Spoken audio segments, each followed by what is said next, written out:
Elle m'a dit, j'ai besoin d'un homme qui se batte pour moi. J'ai répondu, je me bats pour les gens qui me respectent. Tu n'es plus sur cette liste. Sa prise de conscience que j'étais sérieux l'a frappé plus durement que n'importe quelle dispute n'aurait pu le faire. J'étais assis en face de Nathalie, la regardant répéter le même discours dont j'avais entendu des variations au cours des 6 derniers mois, les bras croisés, penchée en arrière sur sa chaise comme si elle préparait quelque chose d'important. Sa famille l'entourait de chaque côté, ses parents sur le canapé, sa sœur perchée sur la coudoir, comme s'ils organisaient une intervention. Peut-être que c'était le cas. J'ai besoin d'un homme qui se batte pour moi. Grégoire, qui se bat vraiment? Tu laisses tout passer. Les mots flottaient dans le salon de ses parents dans le 11e arrondissement de Paris. Je me suis concentré sur l'absurdité de la déclaration plutôt que sur la douleur qu'elle aurait pu causer, car il n'y avait pas de douleur, juste une étrange sensation de regarder une pièce de théâtre dont j'avais déjà vu la fin. J'ai mentalement répertorié les fois où je m'étais battu pour elle, il y a 3 semaines, lorsque j'ai défendu son changement de carrière auprès de mes propres parents, même s'ils avaient des préoccupations valables, le mois dernier, lorsque j'ai passé un week-end entier à négocier avec notre propriétaire pour éviter que notre loyer n'augmente, 2 mois avant cela, lorsque j'ai récupéré la caution de sa mère auprès de cette société de stockage après qu'ils aient essayé de la garder. Mais ce n'était pas ce qu'elle entendait par se battre, n'est-ce pas? Elle voulait du spectacle, du drame, des voix qui s'élèvent et des portes qui claquent, et des scènes publiques qui prouvaient quelque chose au monde. Elle voulait une performance, pas un partenariat. Elle a raison, tu sais, dit Claire, la mère de Nathalie, la première, l'autorité dans la voix comme toujours. Tu te laisses marcher sur les pieds par tout le monde. Marcher sur les pieds d'elle. André, son père, hocha la tête de l'autre bout du canapé. Un homme s'impose. Tu la traites comme une colocataire, pas comme une épouse. Chloé, la sœur cadette, ajouta sa contribution avec un sourire narquois. Honnêtement, je ne sais même pas à propos de quoi vous vous disputez. Ah, mais attendez. Vous ne le faites pas. C'est ça le problème. Les transitions entre eux étaient fluides. Trop fluides. Ils en avaient discuté à l'avance, probablement pendant le dîner avant mon arrivée. Ils avaient décidé qui dirait quoi, comment il me coincerait, et quel verdict il rendrait. J'étais le seul à ne pas savoir que cette réunion avait lieu. Ce n'était pas une conversation. C'était un guet-apens. Ce n'est pas la colère qui m'a frappé à ce moment-là, c'était une lucidité, assez tranchante pour fendre toutes les excuses que j'avais formulées au cours de l'année écoulée. Il ne voulait pas que je sois meilleur. Il voulait que je sois différent. Il voulait quelqu'un qui crierait et claquerait les portes et créerait des scènes dans les restaurants. Quelqu'un qui confondait le volume avec la conviction. J'ai pensé aux 3 années que j'avais passées avec Nathalie, les nuits où j'avais réorganisé mon emploi du temps pour m'adapter à ses plans spontanés, les fois où je l'avais défendu auprès de ma propre famille même quand j'étais secrètement d'accord avec leurs préoccupations, la façon dont j'étais resté calme pendant ses provocations parce que je pensais que c'était ça, être mature. Mon calme n'était pas apprécié. Il était perçu comme de l'indifférence. Sa famille ne m'avait jamais considéré comme l'un des leurs. J'avais toujours été l'étranger en cours d'évaluation. Chaque interaction avait été un test que j'ignorais passer. Et, apparemment, j'échouais depuis 3 ans d'affilée. Le mariage avait toujours été conditionnel, la performance ou la défaite. Un sourire naquit au coin de ma bouche. Petit au début, puis grandissant. Pas cruel, juste sincèrement amusé par l'absurdité de tout cela. Tu souris sérieusement, là, maintenant? La voix de Nathalie monta. C'est exactement ce que je veux dire. Tu ne prends rien au sérieux. Claire se pencha en avant. C'est une blague pour toi? Ta femme qui te dit ce dont elle a besoin. André secoua lentement la tête. Bon Dieu. Même maintenant. Même maintenant, tu ne te bats pas, Chloé rit, d'un rire sec et tranchant. Vous voyez? Il ne s'en soucie même pas assez pour se mettre en colère. C'est pathétique. Je l'ai regardé construire le récit en temps réel. J'étais émotionnellement indisponible, déconnecté, le problème. Mon sang-froid devenait la preuve de ma culpabilité. Ma préférence pour la paix devenait la preuve de mon inadéquation. Laissez-moi m'assurer que je comprends bien, dis-je, en gardant ma voix égale. Vous voulez que je me batte plus, que je me dispute plus, que je crée plus de conflits? C'est ce qui prouverait que je t'aime. Je veux que tu t'en soucies assez pour te battre quand ça compte, rétorqua Nathalie. Je me bats. Je me suis battu pour cette promotion que tu voulais. Je me suis battu avec le propriétaire quand il a essayé d'augmenter notre loyer. Je me suis battu pour récupérer la caution de ta mère auprès de cette société de stockage. Je fis une pause. Tu veux dire que tu veux que je me batte avec toi? Ça, c'est juste la responsabilité de base d'un adulte, dit Claire avec dédain. Elle parle de passion. Elle parle d'être un homme qui ne se laisse pas faire chaque fois que la vie le bouscule, ajouta André. Chloé pencha la tête. Elle parle de quelqu'un qui agit comme s'il voulait vraiment être avec elle. Et voilà. Aucune preuve n'aurait d'importance. Ils avaient décidé qui j'étais. Et chaque information contradictoire était simplement recadrée comme une preuve supplémentaire. Si je restais calme, je m'en fichais. Si je me mettais en colère, j'aurais prouvé que j'aurais pu le faire depuis le début et que j'avais simplement choisi de ne pas le faire. J'avais déjà perdu un jeu auquel je n'avais jamais accepté de jouer. Je mis la main dans ma poche, sortis mes clés et commençai à les faire tourner lentement dans ma main. Le métal capta la lumière de la lampe, produisant un léger cliquetis qui, d'une manière ou d'une autre, perça leurs accusations continuelles. Il parlait encore, Claire sur les hommes de nos jours, André sur ce qu'il aurait fait à ma place, Chloé me comparant à son petit ami qui, au moins montrait de l'émotion. Leur voix devinrent des sons sans signification. Un bruit de fond. J'arrêtais de traiter les mots.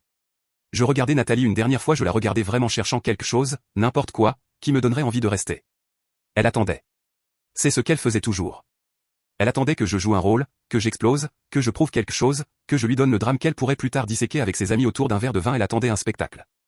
Je ne ressentis rien. C'est fini.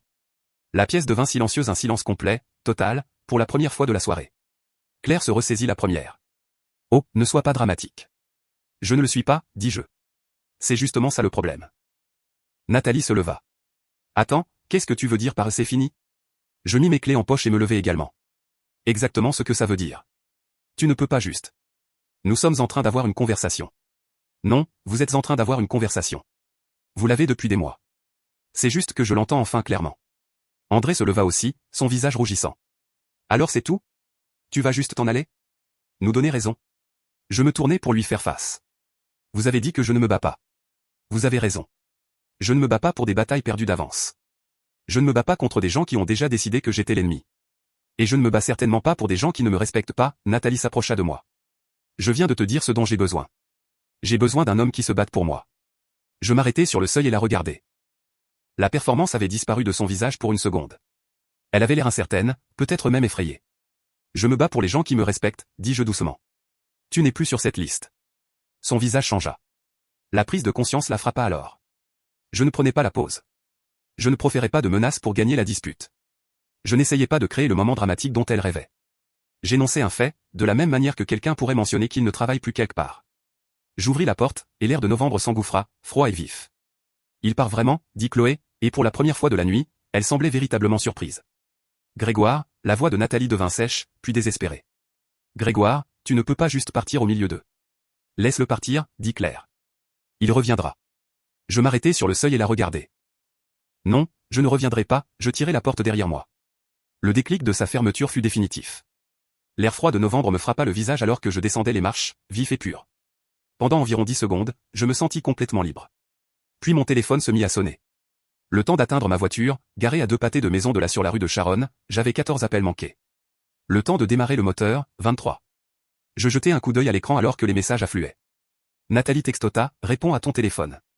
Puis, c'est puéril. Puis, tu vas sérieusement partir comme ça?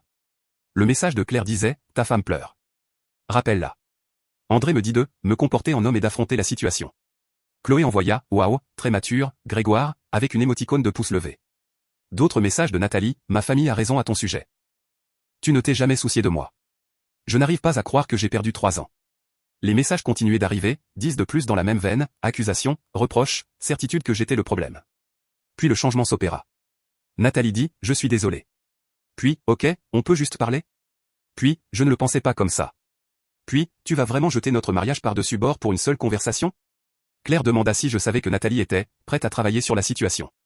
André me prévint de ne pas prendre une décision que je regretterais. Chloé dit que Nathalie était anéantie et que je devais revenir. Je traversai la place de la Nation, le téléphone vibrant constamment sur le siège passager. Je reconnus le schéma. Ils avaient déjà fait ça, bien que jamais avec une telle intensité. Chaque fois que j'essayais de fixer une limite, ils me bombardaient jusqu'à ce que je cède. Des excuses qui n'en étaient pas vraiment, des promesses de travailler sur les choses qui ne changeaient jamais rien, de la culpabilité déguisée en inquiétude. Cette fois, quelque chose était différent. J'étais différent. Je me garai sur le parking de la bibliothèque et restai assis dans la voiture au ralenti. L'écran du téléphone s'illumina encore et encore. Mon pouce plana au-dessus du nom de Nathalie. Pendant une seconde, juste une seconde, j'envisageais de répondre. Puis un autre message arriva. Nathalie textota, tu me dois une conversation. J'ouvris ma liste de contacts, trouvai le nom de Nathalie, et restai dessus pendant exactement 3 secondes. Bloqué. Puis Claire, bloqué. André, bloqué. Chloé, bloqué. Je jetai le téléphone dans la boîte à gants, la refermai d'un coup sec, et mis la voiture en marche. La première semaine fut calme. Trop calme. Je savais bien que ça n'allait pas durer. J'avais raison. Benoît m'envoya un texto le 8e jour. Salut mec, Nathalie m'a contacté, écrivit-il. Elle a dit que vous traversiez une période difficile. Tu veux aller boire une bière? Mélissa suivit le lendemain. Je ne veux pas prendre parti, mais as-tu pensé à une thérapie de couple? Nathalie a dit qu'elle était prête à essayer. Tristan fit sa tentative 3 jours plus tard. Mec, tout le monde traverse des moments difficiles, dit-il. Ne fais rien de permanent pour des problèmes temporaires. Ils suivaient tous le même scénario, reconnaître le problème vaguement, suggérer que ce n'était pas si grave, et pousser à la réconciliation. Personne ne demanda ce qui s'était réellement passé. Personne ne se demanda si Nathalie pouvait avoir tort. Il supposait simplement, comme tout le monde le supposait toujours, que les relations devaient être sauvées à tout prix. Certains prix étaient trop élevés. Je suis tombé sur Damien dans un café du quartier latin 2 semaines après mon départ. Il avait travaillé avec Nathalie l'année précédente. Un type sympa. Qui se mêlait généralement de ses affaires. Salut, Grégoire. Il avait l'air mal à l'aise. Je ne devrais probablement rien dire, mais Nat a des difficultés. Elle pensait qu'elle aurait plus de soutien de sa famille, mais, il s'interrompit. Mais quoi, demandai-je, non pas parce que ça m'importait, mais parce que j'étais curieux de voir comment ça se passait. Sa mère est restée avec elle. Le loyer de cet appartement est brutal sans le partager. Et apparemment, Claire mentionne que Nathalie aurait peut-être dû y penser avant d'ouvrir sa grande bouche. Son père n'a pas répondu à ses appels depuis une semaine. J'imagine qu'il est en colère qu'elle ne se soit pas battue plus fort pour te garder ou quelque chose comme ça. Je sirotais mon café. Ça a l'air compliqué. Ouais, Damien se balança d'un pied sur l'autre. Et ce type avec qui elle était? Je veux dire, celui dont elle a mentionné qu'elle parlait. Il l'a ignoré du jour au lendemain après environ 2 jours. J'imagine qu'il ne cherchait rien de sérieux. Alors voilà. Il y avait eu quelqu'un d'autre. Ou du moins quelqu'un qu'elle pensait pouvoir être quelqu'un d'autre. Quelqu'un qui se battait plus. Probablement quelqu'un avec plus de drame, plus d'émotions visibles. Quelqu'un qui s'est avéré tout aussi peu intéressé à gérer le dysfonctionnement de sa famille que moi, mais sans les 3 ans d'histoire pour l'ancrer. Elle avait parié sur une version améliorée et avait perdu. C'est dur, dis-je. Damien s'attendait clairement à plus. C'est tout? C'est dur. Qu'est-ce que ça pourrait être d'autre? Il partit après quelques minutes de conversation gênante. Je restai et finis mon café. Nathalie avait voulu quelqu'un qui se battrait. Elle avait trouvé quelqu'un prêt à s'engager dans le genre de va-et-vient dramatique que sa famille normalisait. Mais les gens attirés par le drame ne cherchent pas des partenaires. Ils cherchent du divertissement. J'avais été le stable, le fiable, celui qui payait les factures, qui était présent et qui restait calme quand sa mère créait des problèmes. Le nouveau type ne voulait être la solution de personne. Il voulait du plaisir, de l'excitation, du chaos sans conséquence. Pour lui, Nathalie n'était pas une épouse potentielle. Elle était une évasion de la routine, quelque chose de différent, de temporaire. Elle avait troqué la stabilité contre le spectacle et découvert que le spectacle ne paie pas le loyer. J'ai dû retourner à l'appartement une fois, juste une fois, 3 semaines après mon départ. Il y avait des choses dont j'avais besoin, des documents, des vêtements, quelques livres que j'avais apportés dans la relation. J'ai envoyé un texto à Nathalie la veille en utilisant le téléphone d'un ami, puisqu'elle était bloquée sur le mien. J'ai écrit que je passerais demain à 14h pour mes affaires et que je ne resterai pas longtemps. Elle avait répondu en quelques secondes, disant que nous devions parler. J'ai répondu, non, je viens juste chercher mes affaires. Le lendemain, je suis arrivé à 14h précises. L'appartement semblait différent, bien que rien n'ait changé. Il paraissait plus petit, plus à l'étroit. Avait-il toujours été comme ça? Nathalie était là, attendant. Elle s'était clairement préparée. Coiffée, maquillée, la même tenue qu'elle portait lors de l'un de nos premiers rendez-vous. La stratégie était évidente et triste. Grégoire, dit-elle, mon nom comme si ça faisait mal. Nathalie. Je gardais ma voix neutre. On peut juste parler? Vraiment parler? Je suis ici pour mes affaires. 5 minutes, s'il te plaît. Je la regardais vraiment, et vis le calcul derrière la vulnérabilité, la performance derrière la douleur. 5 minutes deviendraient 10. 10 deviendrait 20. 20 deviendrait une dispute sur pourquoi je ne pouvais pas lui donner 5 minutes, et ainsi de suite. Non. Je passai devant elle pour aller dans la chambre et commencer à rassembler ce dont j'avais besoin. Elle me suivit, planant dans l'embrasure de la porte. Ma mère avait tort, dit-elle. À propos de ce qu'elle a dit cette nuit-là. Elle n'aurait pas dû dire ça. Je pliai une chemise et la mis dans mon sac. Ne dis rien. Et j'avais tort aussi. J'étais juste frustré. Tu sais comment je suis quand je suis frustré. Je ne le savais pas. C'était une partie du problème. Est-ce que tu m'écoutes au moins? J'écoute, dis-je. Mais je ne m'engage pas dans la discussion. Qu'est-ce que ça veut dire? Ça veut dire que je t'ai entendu. Je n'en discute pas, elle émit un son de frustration. La voilà. La vraie Nathalie perçant à travers la performance. C'est exactement de ça que je parle. Tu te renfermes. Je fermais mon sac et me tournais pour lui faire face. Je prends mes livres dans le salon et ensuite je pars. Tu ne peux pas juste. Si, je peux. Je passai de nouveau devant elle. Elle me saisit le bras. Pas fort, mais assez pour m'arrêter. Je regardais sa main, puis son visage. Lâche-moi. Grégoire. S'il te plaît. Je sais que j'ai tout gâché. On peut arranger ça. Lâche-moi, Nathalie. Elle relâcha mon bras mais se mit devant moi. J'ai rompu avec lui. Ça ne signifiait rien. C'était une erreur. D'accord. D'accord? C'est tout ce que tu as à dire? Que veux-tu que je dise? Que tu me pardonnes? Que nous pouvons travailler là-dessus? Je posai mon sac et pris une profonde inspiration. Tu veux que je me batte, que je crie, que je fasse une scène, que je prouve que je tiens à toi en te montrant que je suis blessé. Je ne vais pas faire ça. Je ne veux pas que tu cries. Je veux juste que tu ressentes quelque chose. Je ressens quelque chose, dis-je doucement. Je ressens que c'est fini. Ses yeux commencèrent à s'embuer. De vraies larmes cette fois. Pas des larmes de comédie. S'il te plaît, ne fais pas ça. C'est toi qui l'as déjà fait. Je ne fais que l'accepter. Je rassemblai mes livres dans le salon. Elle ne me suivit pas cette fois, restant juste dans le couloir, les bras enroulés autour d'elle. Quand j'atteignis la porte, elle parla une dernière fois. Je t'aime. Je m'arrêtai, la main sur la poignée. Non, tu aimes ce que je t'apportais. Il y a une différence. Je partis sans me retourner. Le trajet en m'éloignant de cet appartement fut comme si je faisais peau neuve. Chaque pâté de maison que je mettais entre moi et ce bâtiment rendait la respiration plus facile. Le temps d'arriver à Vincennes, je me sentais de nouveau moi-même. Je ne suis jamais revenu après ça.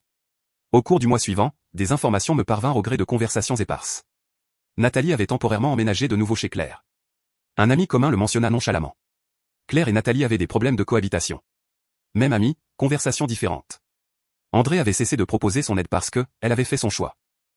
J'ai entendu ça dans une conversation de groupe que j'avais oublié de quitter. Le petit ami de Chloé l'avait larguée et elle était devenue impossible à vivre, selon quelqu'un qui avait parlé à Nathalie. Encore Damien, en le croisant dans le même café. L'appartement que Nathalie et moi avions partagé était en sous-location. J'ai vu l'annonce en ligne en cherchant un nouveau logement. Je n'ai pas cherché ces informations. Elles sont simplement arrivées. Les gens supposaient que je voulais des nouvelles, ou se sentaient obligés de me le dire, ou ne pouvaient résister à l'envie de colporter des ragots. J'écoutais sans investissement, je traitais l'information sans émotion. Ce n'était pas satisfaisant, exactement. Ce n'était ni une justification ni une victoire. C'était simplement une confirmation. La vie que nous avions construite avait été construite par moi. Ma stabilité, mes revenus, ma volonté d'être le calme au centre de leur chaos. Retirer cette fondation et le reste ne pouvait pas tenir. Benoît m'a rattrapé en personne quelques semaines plus tard. Nous nous étions croisés dans un restaurant. Tu penses parfois à l'appeler, demanda-t-il. Juste pour, tu sais, prendre des nouvelles? Non. C'est froid, mec. Vraiment, demandai-je. Elle voulait quelqu'un qui se batte. Je lui laisse l'espace pour le trouver. Mélissa a essayé une approche similaire quand je l'ai vue dans une librairie. Ce que vous aviez ne te manque pas? Ce que je pensais que nous avions me manque, dis-je. Ce que nous avions vraiment? Non. Tristan fut le plus persistant. Il m'a coincé dans un bar où un groupe d'entre nous s'était réuni. Alors, c'est vraiment fini? Comme ça? Pas de regret? Pas un seul? Il secoua la tête comme si je faisais une erreur. Peut-être qu'il le pensait. Peut-être que de son point de vue, n'importe quelle relation valait mieux que rien. Peut-être qu'il n'avait jamais été dans une relation qui l'obligeait à se diminuer pour y trouver sa place. J'ai déménagé dans un appartement plus petit à Vincennes, un quartier plus calme, avec moins d'obligations de performance. J'ai arrêté de vérifier les messages bloqués sur de nouvelles plateformes. J'ai arrêté de me demander s'ils essaieraient de me contacter par des amis communs. Finalement, ils ont arrêté d'essayer. Je prenais conscience de ces développements, non pas parce que je les cherchais, mais parce que l'information a une façon de vous trouver malgré tout. Les gens voulaient que je sache. Peut-être espéraient-ils que je me sentirais coupable, ou justifié, ou tenté de revenir. Je ne ressentais rien de tout cela. Les relations sont construites sur la contribution et le respect mutuel.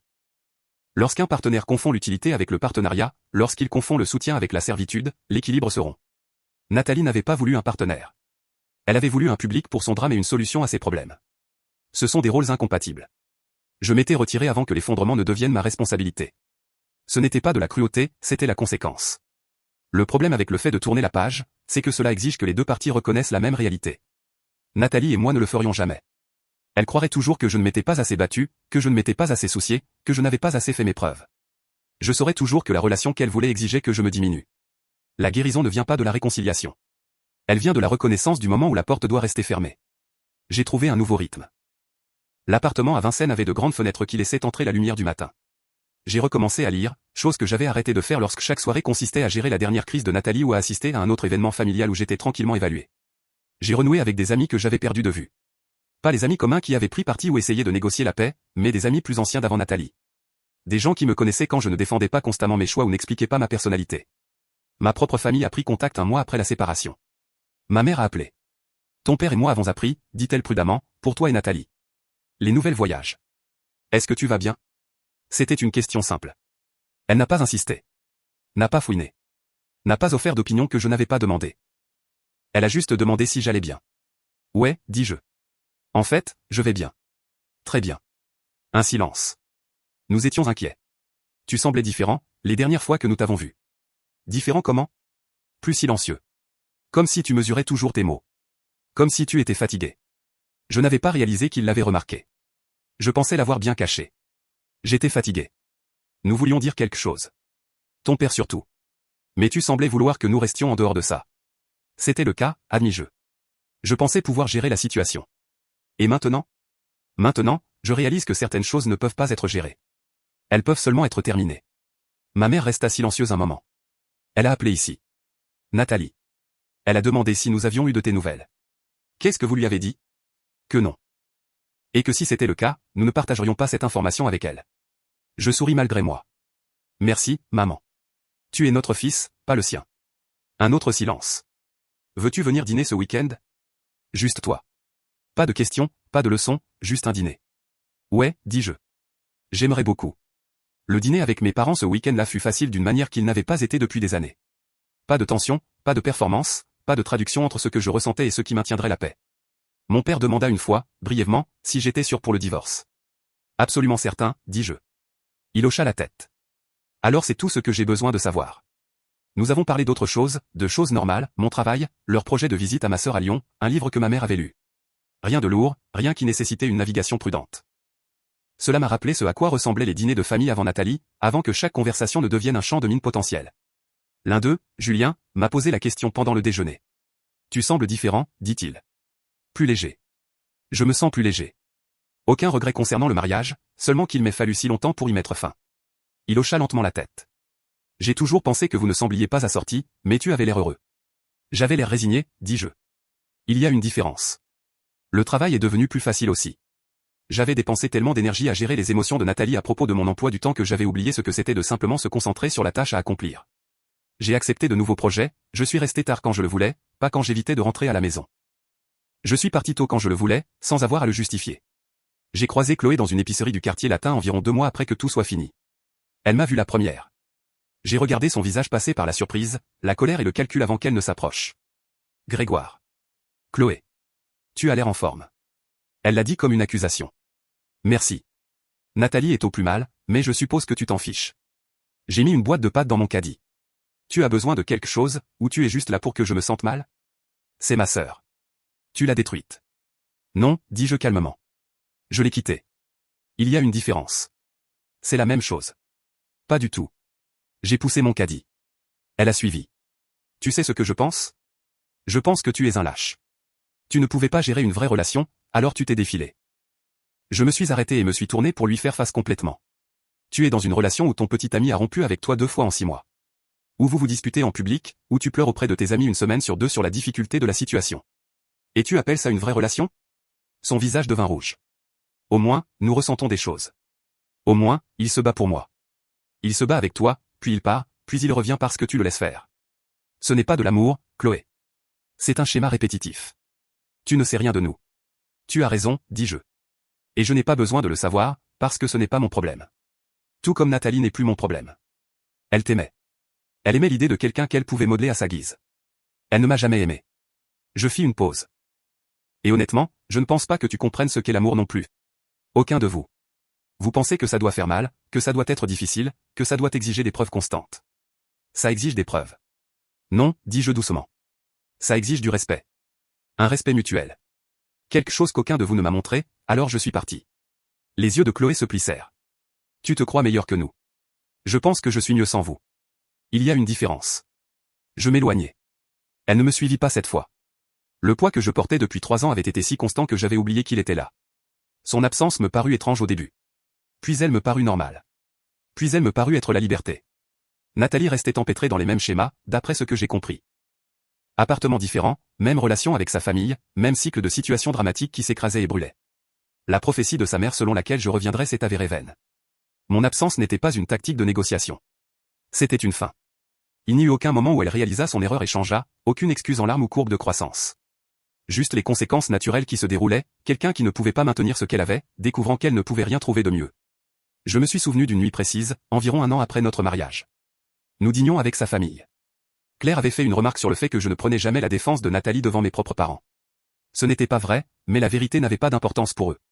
Nathalie avait été d'accord avec sa mère. Elle en avait rajouté, faisant de moi le méchant d'une histoire qu'elle avait inventée. J'étais resté calme, j'avais expliqué que je l'avais défendue à plusieurs reprises, mais que je ne l'annonçais pas publiquement parce que je ne pensais pas que nos conversations privées devaient être diffusées. C'est ce que font les adultes, avais-je dit. Ils gèrent les choses en privé. Claire avait ri. Ça s'appelle se cacher, pas gérer. André avait hoché la tête en signe d'approbation. Elle a besoin de savoir que tu es de son côté. Et Chloé avait souri narquoisement. Si un arbre tombe dans la forêt et que personne n'est là pour l'entendre. Nathalie était restée assise là, les laissant parler pour elle comme toujours. Cette nuit-là, en rentrant en voiture, je lui avais demandé pourquoi elle ne m'avait pas défendu, pourquoi elle les avait laissés m'attaquer. Il s'inquiète juste pour moi, avait-elle dit. Moi aussi. Mais je ne t'attaque pas, c'est différent. Comment? Elle n'avait pas eu de réponse. Elle avait juste regardé par la fenêtre jusqu'à ce que nous arrivions à la maison. Puis elle avait déclenché une dispute sur quelque chose de complètement différent, quelque chose de petit et d'insignifiant. Et nous nous étions disputés pendant 1 heure pour savoir si j'avais accepté d'aller à la fête de son collègue la semaine suivante. J'avais accepté. C'était dans mon calendrier. Mais elle avait besoin de se battre pour quelque chose. Alors, nous nous sommes battus. C'était le schéma. Ça avait toujours été le schéma. Créer un conflit. Laisser sa famille l'envenimer. Faire de moi le problème. Se disputer sur autre chose pour éviter d'aborder le vrai problème. J'étais resté 2 ans de plus après cette nuit. 2 ans du même cycle. J'aurais dû partir à ce moment-là. J'ai pensé au moment dans le salon de ses parents où j'avais dit que je me bats pour les gens qui me respectent. La façon dont son visage avait changé quand elle avait réalisé que j'étais sérieux. Cette prise de conscience avait frappé plus fort que n'importe quelle dispute n'aurait pu le faire, car les disputes étaient ce qu'elle comprenait. Le conflit, le drame, le va-et-vient des accusations et des défenses. Mais une simple déclaration de fait, une limite tracée sans colère ni négociation, c'était quelque chose de nouveau, quelque chose pour lequel elle n'avait pas de scénario. Elle avait voulu que je me batte pour elle, que je prouve mon amour par des gestes grandioses et des démonstrations émotionnelles. Elle avait voulu une relation qui ressemblait au mariage raté de ses parents, explosif, volatile, une preuve de passion à travers le conflit. J'avais voulu un partenariat, un respect mutuel, des discussions calmes, construire quelque chose ensemble au lieu de le démolir et de le reconstruire constamment. Nous n'avions jamais voulu la même chose. Mon départ n'était pas un abandon. C'était une déclaration. J'ai quitté une femme qui voulait que je prouve ma valeur quotidiennement. Une famille qui me considérait comme perpétuellement insuffisant. Une dynamique qui exigeait le conflit comme preuve d'affection. L'homme qui n'est jamais revenu ne fuyait rien. Il se dirigeait vers quelque chose de mieux, une vie débarrassée du drame fabriqué, libre de l'attente que l'amour exige une performance. 6 mois après mon départ, j'ai vu Nathalie de loin. Je marchais dans le quartier latin quand je l'ai repérée de l'autre côté de la rue. Elle était avec quelqu'un, un homme que je ne reconnaissais pas. Ils se disputaient sur le trottoir, les voix élevées, les gens marchant autour d'eux avec gêne. Elle gesticulait sauvagement. Il gesticulait en retour. Ça avait l'air épuisant. J'ai fait demi-tour et suis parti dans l'autre direction. J'avais dit que je me bats pour les gens qui me respectent. Je le pensais. Et quand je suis parti, le silence que j'ai laissé derrière moi a parlé plus fort que n'importe quelle dispute n'aurait pu le faire. Certaines portes sont faites pour se fermer. C'en était une. J'ai pensé appeler mes parents ce soir-là, leur dire qu'ils avaient eu raison d'avoir des inquiétudes, mais cela ressemblait trop à une recherche de validation dont je n'avais pas besoin. J'avais pris ma décision. J'avais vécu avec. J'en étais heureux. C'était suffisant. L'appartement à Vincennes est vraiment devenu le mien au cours des mois suivants. Je l'ai meublé comme je le voulais, pas comme quelqu'un d'autre pensait qu'il devrait l'être. J'ai gardé les espaces simples et propres. Pas d'encombrement, physique ou émotionnel. J'ai appris que la paix n'est pas l'absence de conflit. C'est l'absence de conflit inutile. C'est savoir quelles batailles comptent et lesquelles ne sont que du bruit. C'est comprendre que certaines personnes auront toujours besoin de chaos et que vous n'avez pas à le leur fournir. Benoît a cessé de me contacter après que j'ai refusé la 5e invitation à parler de Nathalie. Mélissa est passée au problème des autres. Tristan a trouvé un nouveau sujet sur lequel être persistant. Les amis communs qui m'avaient poussé à me réconcilier ont finalement accepté que ça n'arriverait pas. La vie a avancé. Pas de manière dramatique, pas en fanfare, juste de manière stable, silencieuse, dans la direction que j'avais choisie. J'ai rencontré quelqu'un de nouveau 4 mois après la séparation. Pas de manière romantique, juste une femme dans une librairie qui a tendu la main vers le même livre que moi. Nous avons tous les deux ri, commencé à parler. Elle s'appelait Sarah. Elle m'a demandé ce que je faisais. Je le lui ai dit, elle m'a dit ce qu'elle faisait. Nous avons parlé de livres pendant 20 minutes. C'était simple, naturel. Elle n'a pas fouillé dans ma vie personnelle, n'a pas essayé de me réparer ou de me comprendre. Nous avons juste parlé de livres. Quand nous nous sommes séparés, elle a dit qu'elle me reverrait peut-être là-bas un de ces jours. J'ai dit peut-être, et c'est tout. Pas d'exigence, pas d'attente, pas de test que j'ignorais passer. Cela m'a frappé plus tard à quel point c'était différent de chaque interaction que j'avais eue avec Nathalie. Combien d'énergie j'avais dépensé avec elle à essayer de lire entre les lignes, d'anticiper les besoins, d'éviter les mines. À quel point chaque conversation avait été épuisante, même les plus petites. Avec Sarah, j'avais juste été moi-même, et ça avait été suffisant. Je l'ai revue. 3 semaines plus tard, même librairie. Nous avons parlé un peu, pris un café, parlé encore. Elle a mentionné qu'elle était récemment divorcée. J'ai mentionné que j'étais séparé, divorce en cours. C'est difficile, dit-elle simplement. Ça l'a été. Ça ne l'est plus. Elle a hoché la tête comme si elle comprenait. Pour moi, c'était difficile pendant. L'après a été plus facile. Nous ne sommes pas entrés dans les détails, nous n'avons pas créé de lien fondé sur un traumatisme commun ou comparé nos cicatrices de guerre, nous avons juste reconnu que nous avions tous les deux traversé quelque chose et que nous en étions sortis. Nous sommes devenus amis au cours des mois suivants. Une amitié simple, sans complications. Parfois, nous prenions un café. Parfois, nous nous envoyions des textos à propos d'un livre que l'un de nous avait lu. Parfois, des semaines passaient sans contact et c'était très bien. C'est à ça que ressemblait la santé, ai-je réalisé. Pas de drame, pas de test, pas de besoin constant d'être rassuré ou de preuves. Juste deux personnes qui appréciaient la compagnie de l'autre quand elle l'avait et qui allaient bien quand ce n'était pas le cas. J'avais oublié que c'était possible. Damien a mentionné une dernière fois, des mois plus tard, que Nathalie avait déménagé hors de la région, recommencé une nouvelle vie ailleurs. J'espérais qu'elle trouverait ce qu'elle cherchait. Je doutais qu'elle le ferait, mais ce n'était plus mon souci. Certaines personnes passent leur vie à chercher quelqu'un pour les compléter, pour se battre pour elles, pour prouver leur valeur par des démonstrations constantes. J'avais appris que je n'avais besoin de rien de tout cela. J'avais appris que le combat le plus fort est parfois celui où l'on s'en va simplement. J'avais appris que le respect ne se demande ni ne se gagne par la lutte. Il est soit donné librement, soit il est absent. Et j'avais appris que je préférais l'absence à l'illusion de quelque chose qui n'avait jamais vraiment existé. L'histoire aurait pu se terminer différemment. J'aurais pu rester, j'aurais pu essayer plus fort, j'aurais pu devenir la personne qu'il voulait que je sois. Mais cette personne n'aurait pas été moi. Et à un moment donné, il faut décider si l'on va vivre pour soi-même ou pour les attentes des autres. Je me suis choisi, et je ne l'ai jamais regretté.